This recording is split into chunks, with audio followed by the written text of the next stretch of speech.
Today, we're really getting into the weeds with Meta platforms. That's right. We've got the Form 10Q for the quarter ending March 31st, 2025. And we're looking at this specifically through an investor's eyes.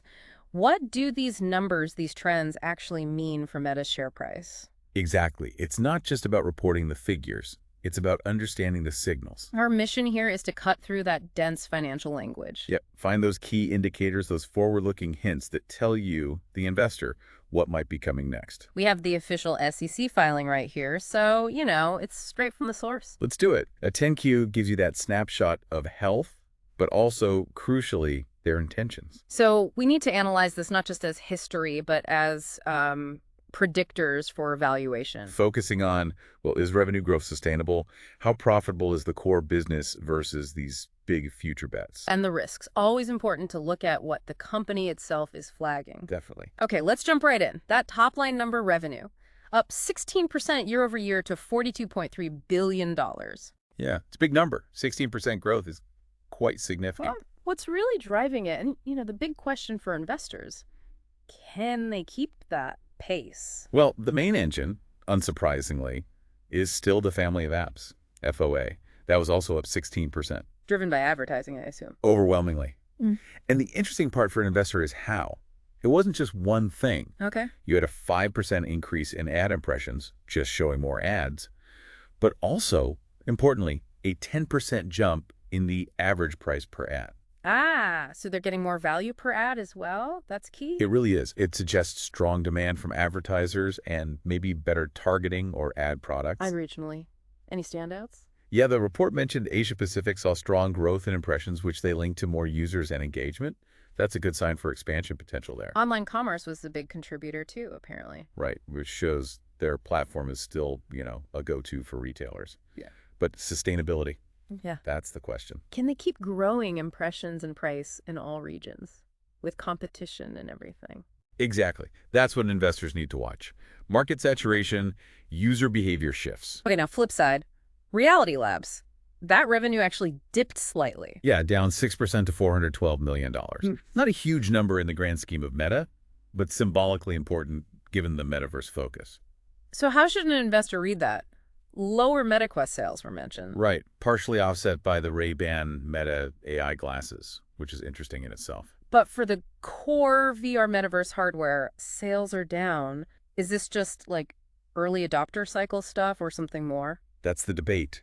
Is it a blip, or is the uptake slower than hoped? The 10Q doesn't give us deep engagement metrics for RL, unfortunately. So you're looking beyond just the hardware sales number. You have to. Developer activity, time spent in Horizon Worlds, things like that. But it's hard to gauge from just this filing. Let's talk profit. Income from operations jumped 27% overall. That sounds pretty good. It does. Again, the headline looks strong, but you got to break it down by segment. Right, the details. Family of apps, really strong. Income up 23%. That core business is humming. But Reality Labs. The operating loss there actually increased by 9%. Ouch. So the profitable part is getting more profitable, but the big bet is costing more. That's the tension, precisely. Lots of profit from FOA is getting plowed into RL, which is still very much an investment, not a profit center. Investors see that growing loss, and, well, it raises questions. Meta's also been busy returning cash to shareholders, buybacks, dividends. Yep, $13.4 billion in share repurchases in Q1. Yeah. And they bumped the quarterly dividend by 5%. What signal does that send? Management confidence? Generally, yes. Buybacks boost EPS. Dividends attract income investors. It suggests they feel good about future cash flow. But is it the best use of that capital? That's always the question, isn't it? It is. Could it be better used accelerating FOA growth? Or maybe finding ways to de-risk Reality Labs somehow? Investors will have different views on that. Then all this spending, buybacks, dividends, plus nearly $14 billion in CapEx led to a decrease in their cash pile. Right. Cash and equivalents ended the quarter at about $70 billion. Still a huge amount, obviously. But down from the end of last year. Any concern there for investors? Well, you watch the trend. Is the operating cash flow strong enough to support this level of spending and investment? The CapEx shows they're still building out infrastructure heavily. For both FOA and RL, presumably? Absolutely. Servers, data centers, they all cost money. Investors want to see that those investments eventually pay off. Let's circle back to that ad revenue within FOA. 16% growth, driven by both impressions and price. Anything specific investors should latch onto there? I think the dual drivers are important. It's not just one lever working. The Asia-Pacific growth is a positive signal for future potential. And the online commerce strength. Shows they're still vital for advertisers in key sectors. Investors should keep an eye on both impression trends and pricing power. Any slip could be an early warning sign. What about the other revenue in FOA? That was up 34%. Small base, but fast growth. Yeah, things like the WhatsApp business platform, Meta-verified subscriptions. So diversifying beyond just ads. That's the idea.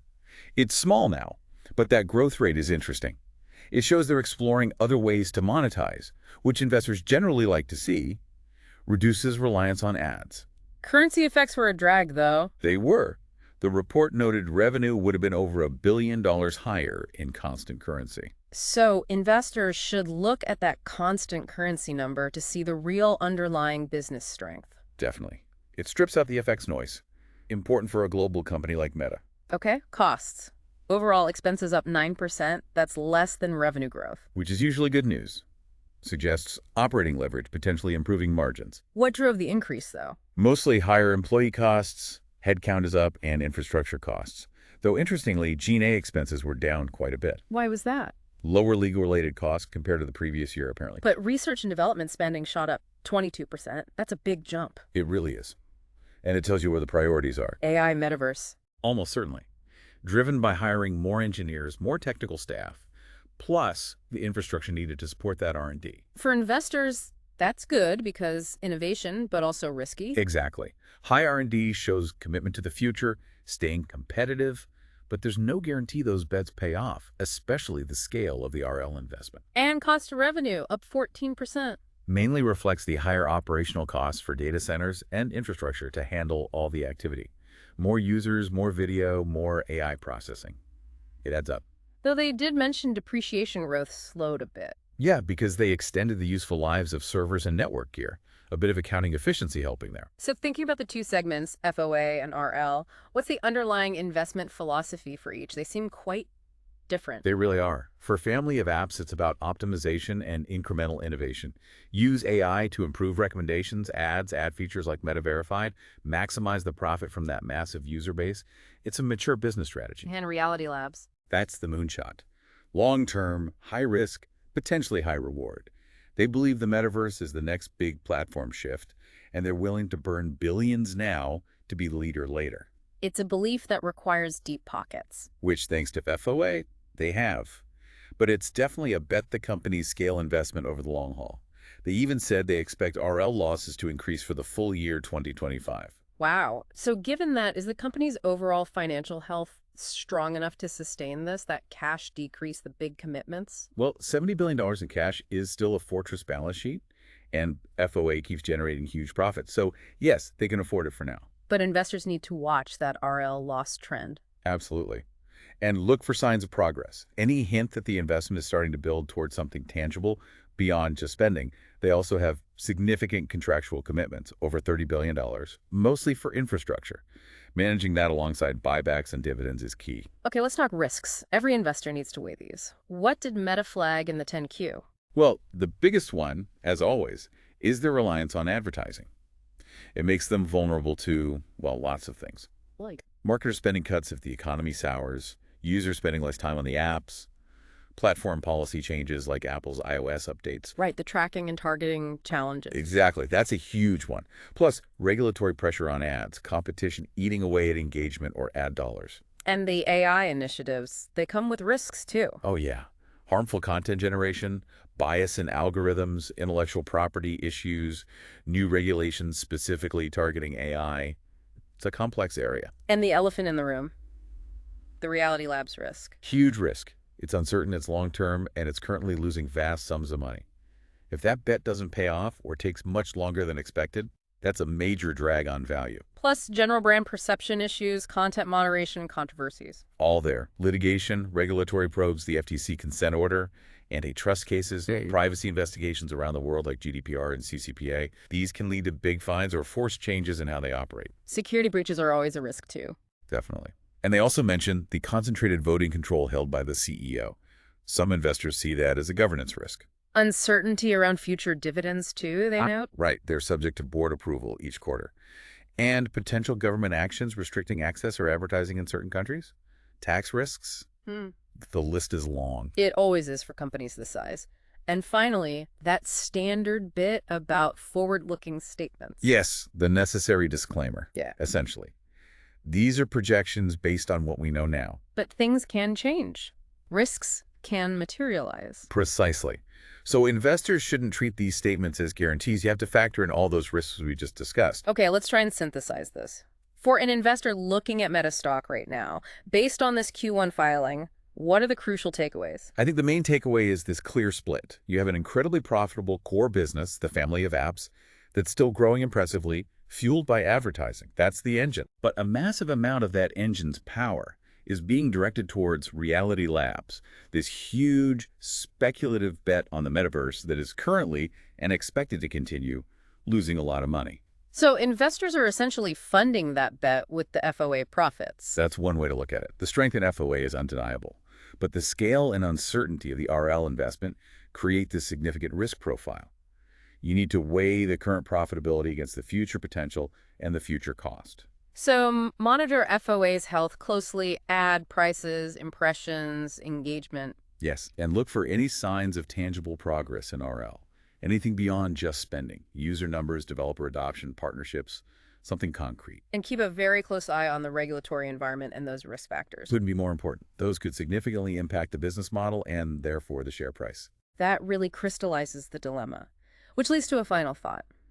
Given this tension, the profitable present funding a costly, uncertain future, what are maybe one or two specific milestones or metrics, perhaps less obvious ones, that you think investors should really track over the next few quarters? Things that might signal whether this whole strategy is actually working towards long-term value. That is the critical question, isn't it? Beyond just the top-line RL revenue, which can be lumpy with hardware sales, I'd say look closely at engagement within their existing platforms. Are daily and monthly active users across the whole family of apps still growing, especially in valuable markets? Is time spent holding up against competitors like TikTok? That shows the core is still solid. Okay, core platform health. What about for RL? For RL, maybe look for commentary or data points, however small, on non-gaming use cases gaining traction in Horizon Worlds or with the Quest headsets. Are businesses actually using it? Are social interactions becoming more compelling? So, signs of broadening appeal beyond the initial niche. Exactly. And also, track the developer ecosystem. Are more high-quality apps and experiences launching? Are developers making money? That's often a leading indicator.